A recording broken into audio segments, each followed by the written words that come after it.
I'm with Ian Knowles, an artist and iconographer. Now, Ian, what is an iconographer?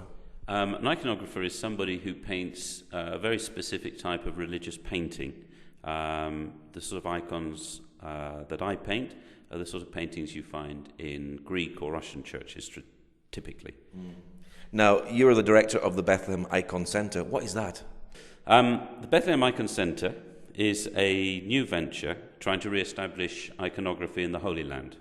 In my belief, from my research, is that iconography began here during the Byzantine period. And certainly until 1940, something like that, there were icon workshops here in Bethlehem and throughout the Holy Land. But since then, it's largely become a lost art, just a few individuals painting here and there. And most of the work that you'll find in the churches here is brought in from Greece or Russia. So it's a very important part of the Palestinian Christian identity, very much part of their longer culture. So if we can bring that back, and that's what the centre is all about, then it means that we're restoring the cultural heritage of Palestine as a whole, and most especially something that's very particular to the Christian Palestinians.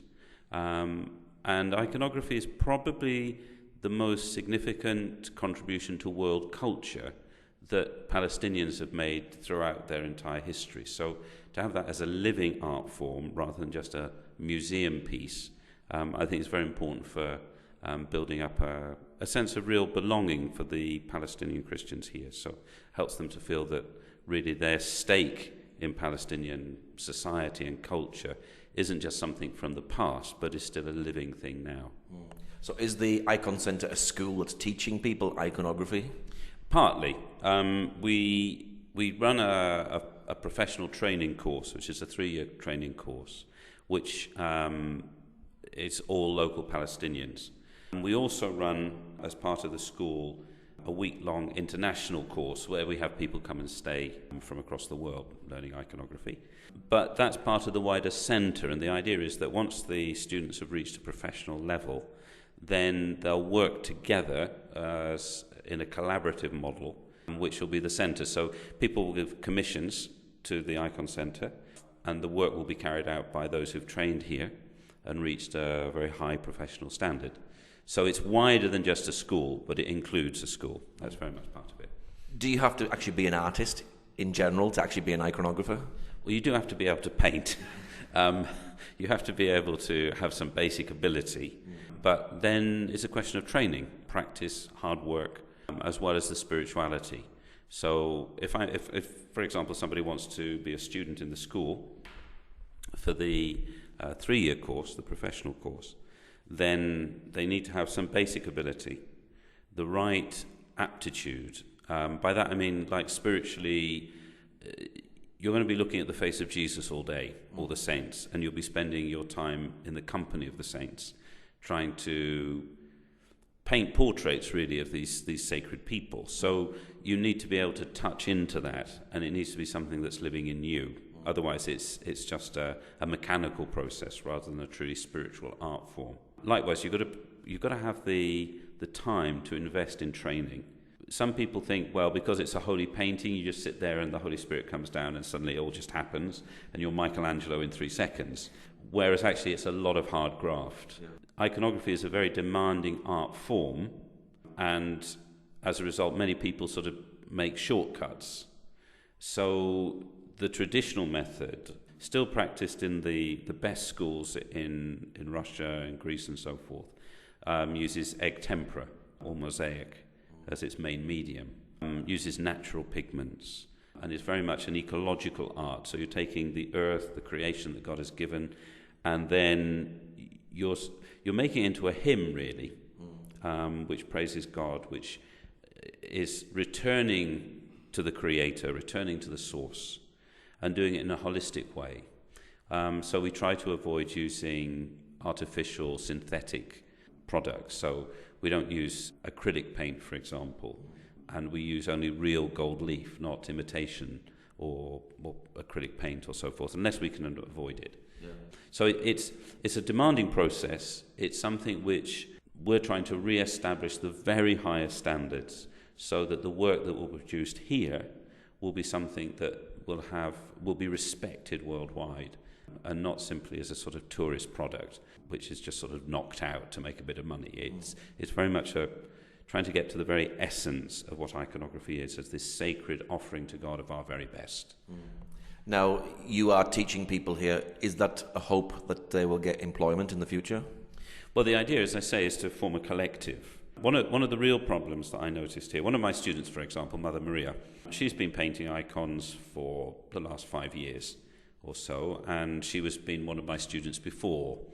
And she was taking some of her work, which was reasonable, round to the various tourist shops, and they would offer only a pittance, which would hardly cover the cost of the materials, let alone the hours of work. Yeah.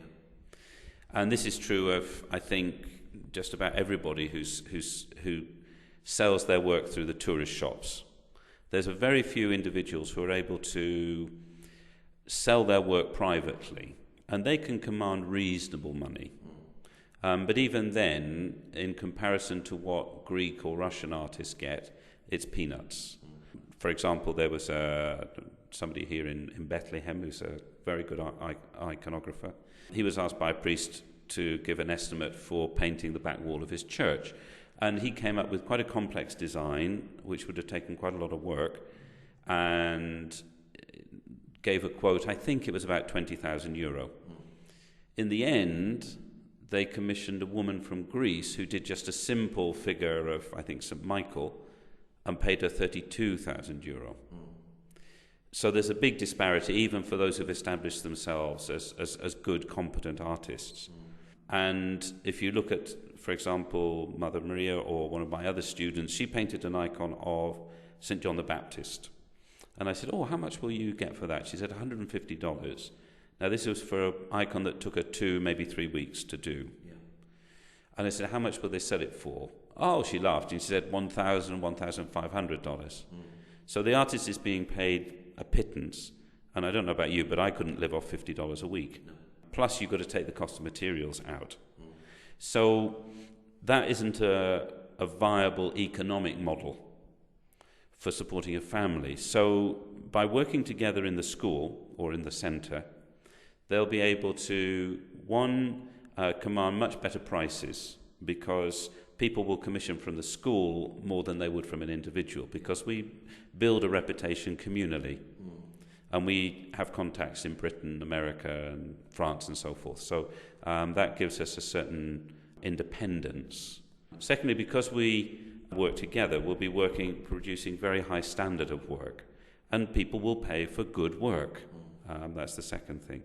And thirdly, because it's a cooperative, the students or the workers will take 80% of the cost. So if we sell it for $1,000, they'll get $800.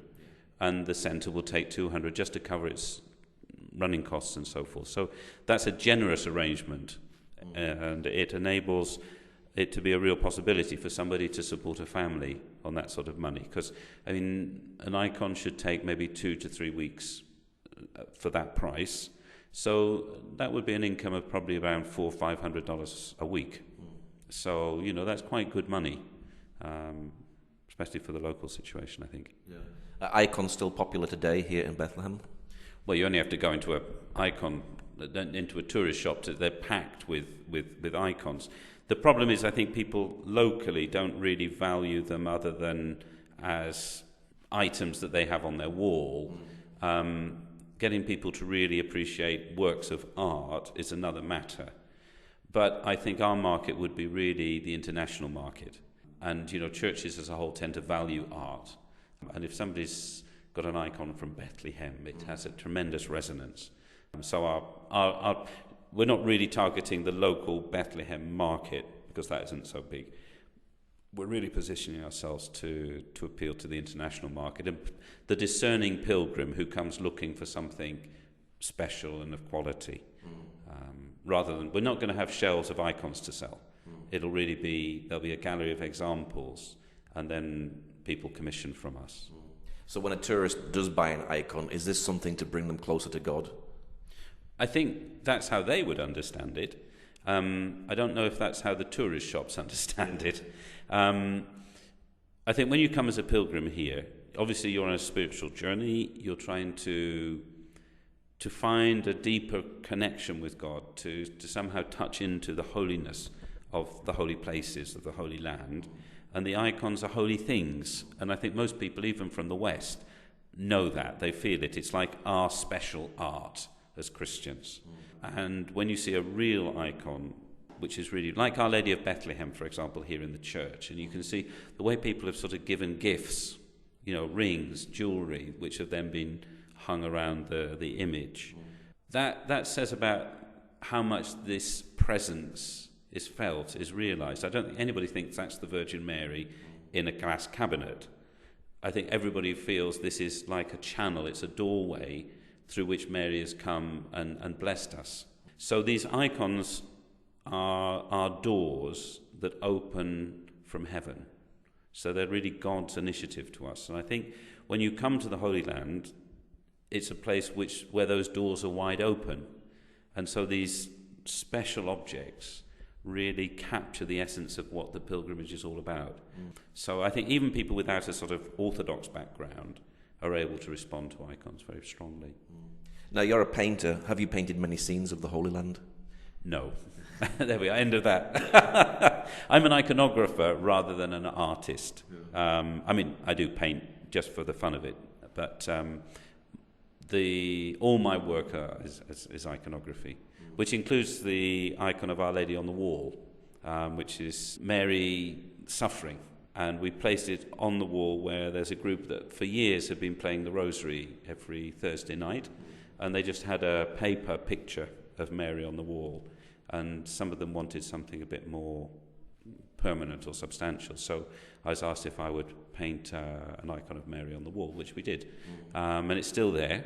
It's not been defaced, except by a bunch of French journalists, because they came at Christmas and did a sort of TV program or something there, and then spray painted Joyeux Noël right across the bottom of it. So I had to restore it, but that's journalists for you. Yeah. So why did you actually come here to Bethlehem personally, and what's your vision? My original arrival here was back in 2008, and I came to volunteer to restore one of the Orthodox churches in Béjala. And it was my little idea to do something to help Christians here in the Holy Land.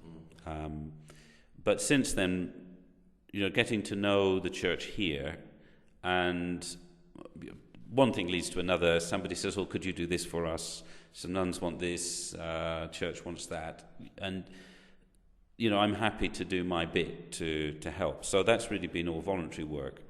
But as part of that, I was thinking, well, this is ridiculous. You've got a group of people here in the Holy Land who love icons. It's their art. They want to learn about it, but there's no real opportunity to do it. I mean, there's, a summer course, or, somebody like me comes in for a few weeks and they have like 6 weeks or something, but nothing to really build iconography as a living art form. So really the idea, I sort of gathered all those things together, and it seemed that's what God was asking me to do. And it kept coming back, and we had many obstacles. There's still many obstacles, and I keep saying, well, that's fine. I'm quite happy to go home. If you don't want it, that's good, no problem. But it doesn't fold, and the difficulties sort of melt away, and things happen. And so I think it's a blessed project, and I'm happy to play my little part in that. So what's your prayer finally for Palestinian Christians here in Bethlehem? Wow, that's a big question. I think from the time of Jesus, it's been a place where there's been great good and great evil. The birth of the Messiah, the massacre of the innocents. And I think Bethlehem suffers perhaps more than most places as a place where there's great good and great evil. So I suppose my prayer is for patience and endurance, for a vitality of faith in the midst of enduring difficulty and suffering. And a sense that, yes, Jesus is with them, and the Mother of God has them under her mantle. Okay, Ian, thank you very much. Thank you.